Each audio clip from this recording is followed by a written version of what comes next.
Kita ke sorotan lainnya, Saudara. Gubernur Papua Lukas NMB diperiksa Komisi Pemberantasan Korupsi usai jalani pembantaran penahanan. Lukas NMB tiba di gedung KPK Jakarta pada Kamis sore. Lukas NMB dibawa dari Rumah Sakit Pusat Angkatan Darat RSPAD Gatot Subroto, tempat dirinya dirawat selama 3 hari belakangan. Tim medis sudah menyatakan kondisi NMB siap menjalani pemeriksaan.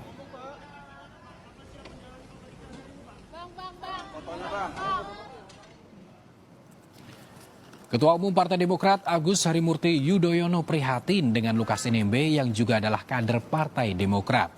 KPK menangkap Lukas NMB di salah satu restoran di Kota Jayapura, Papua Selasa lalu. Lukas NMB ditetapkan sebagai tersangka dugaan suap dan gratifikasi terkait dengan proyek infrastruktur yang bersumber dari APBD Papua. Kita tentu prihatin dan sekaligus memberikan doa dan support. Semoga yang pertama, kita berharap Pak Lukas NMB juga senantiasa diberikan kesehatan, karena beliau juga akhir-akhir ini mengalami sakit, ya, karena itu adalah sesuatu yang bernilai untuk kemanusiaan, memberikan ruang untuk kita sehat, setelah itu bisa menjalani segala hal termasuk proses hukum. Mangkirnya Lukas NMB membuat pertanyaan publik terkatung-katung. Tidak hanya soal dugaan gratifikasi 1 miliar rupiah yang diterima gubernur, pun soal aliran dana ke meja judi. Kuasa hukum Lukas NMB hari ini mendatangi gedung KPK di Jakarta. Menampik mengulur-ulur waktu, kuasa hukum Lukas NMB membawa surat dokter pribadi sekaligus surat dokter Lukas NMB dari Singapura ke KPK. Lukas NMB tidak dapat memenuhi panggilan kedua dari KPK karena sakit.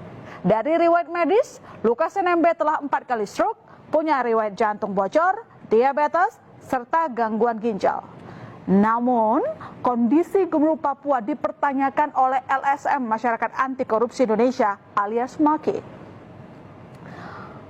Jadi pasalnya, MAKI mengaku mengantongi bukti-bukti bahwa Lukas NMB dalam keadaan sehat dalam beberapa bulan terakhir. Menurut MAKI, Saudara, Lukas NMB bolak-balik bepergian dengan jet pribadi. Misalnya, pada 4 Juni 2022, Lukas NMB melakukan perjalanan dengan rute Singapura, kemudian ke Makassar, lalu kemudian Jayapura. Berlanjut pada 10 Juli. Oke, kita geser ke 10 Juli, temuan dari MAKI juga. Dengan rute Singapura Timur Leste dan Australia. Dan terakhir pada 15 Agustus dengan rute Singapura Timur Leste Australia. Jadi pertanyaannya, apa iya Lukas NMB benar-benar tidak dapat memberikan keterangan? Ya, bahkan Saudara, Koordinator Masyarakat Anti Korupsi Indonesia Boyamin Saiman membeberkan aktivitas Gubernur Papua Lukas NMB berjudi di sejumlah negara, termasuk di Singapura. Dari data perjalanan yang diperoleh oleh MAKI, NMB melakukan perjalanan untuk berjudi di luar negeri pada periode Desember 2021 hingga Agustus 2022. Salah satunya adalah di Kasino Genting Highland, Malaysia pada 19 Juli 2022. Oke. MAKI mengakui Lukas NMB memang berobat di Singapura dan Jerman, Saudara. Namun MAKI menyoroti pula ada 3 lokasi yang diduga jadi tempat langganan NMB untuk bermain judi. Pertama, di Singapura, yaitu kasino di Crockford Sentosa. Kemudian ada Genting Highland di Malaysia. Dan terakhir, Solar Resort and Casino Manila, Filipina. Dan dari rekam data yang dimiliki MAKI, Saudara, Lukas NMB sangat aktif pergi ke 3 negara ini. Terkait dengan Lukas NMB yang diduga bermain judi di luar negeri, MAKI telah mendapatkan data dari orang-orang yang sekitarnya bahwa memang betul ada dugaan permainan judi di 3 negara, Manila, di Singapura, dan juga di Malaysia, sampai ke Australia, ke Jerman, dan juga Singapura, Malaysia, jalan darat, balik lagi Singapura untuk diduga bermain judi, ke Manila juga bermain judi. Jadi menurut saya cukup sehat. Jadi berkaitan dengan rencana pemanggilan KPK mestinya bisa didatangi. Kuasa hukum Lukas NMB Aloysius Renwarin tidak membantah Lukas NMB pergi ke kasino di Singapura. Menurut NMB, ini jadi cara NMB menghibur diri sembari menjalani perawatan kesehatan. Meski demikian, Aloysius tidak mengetahui seluruh kegiatan NMB, termasuk di Malaysia dan Manila, seperti penelusuran Magi.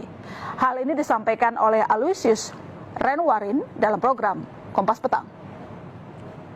Gubernur itunya beliau ke Singapura yang saya tahu ada bermain di sana. Bermain apa, Pak? Bermain game ya kalau saya bilang. Ya, tapi beliau mengatakan apa itu sebagai hiburan ketika dia melakukan perawatan sakitnya di Singapura. Ya, apa mencari hiburan untuk game ke kasino maksudnya Bapak? Ya, game kasino. Oke. Itu yang saya tahu. Yang lain kalau bicara soal Malaysia atau Filipina, saya tidak tahu. Meski demikian, kuasa hukum Lukas NMB telah membantah Lukas NMB memakai uang APBD untuk berjudi. Keterkaitan Lukas NMB dengan judi mencuat usai Pusat Pelaporan dan Analisis Transaksi Keuangan (PPATK) mendapatkan temuan mencurigakan. Salah satunya uang senilai 55 juta dolar Singapura atau 560 miliar rupiah mengalir ke meja judi kasino di luar negeri dengan atas nama Lukas NMB.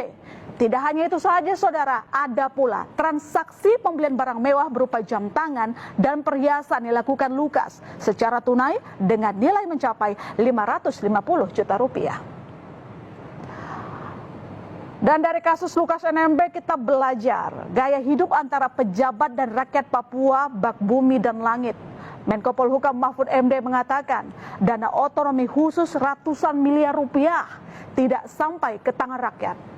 Alhasil, rakyat Papua tetap miskin.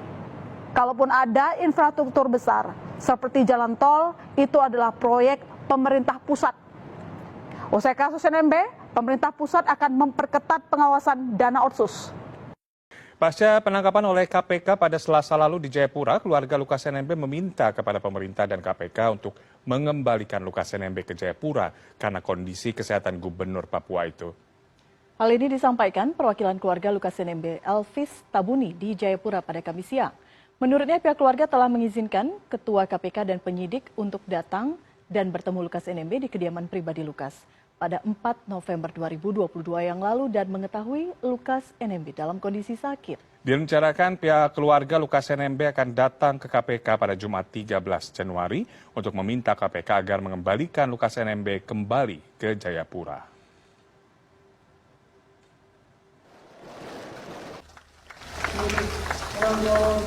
Saya atas nama keluarga memang meminta kepada pemerintah Lukas segera lepaskan, kembalikan kepada rakyat. Kenapa saya bisa kembalikan? Karena dia keadaan sakit. Itu satu. Kedua, kalau keadaan sakit ini paksa dia tahanan di dalam, keadaan apa-apa bukan dengan cara itu dia mati, tapi dengan negara sengaja mematikan dia.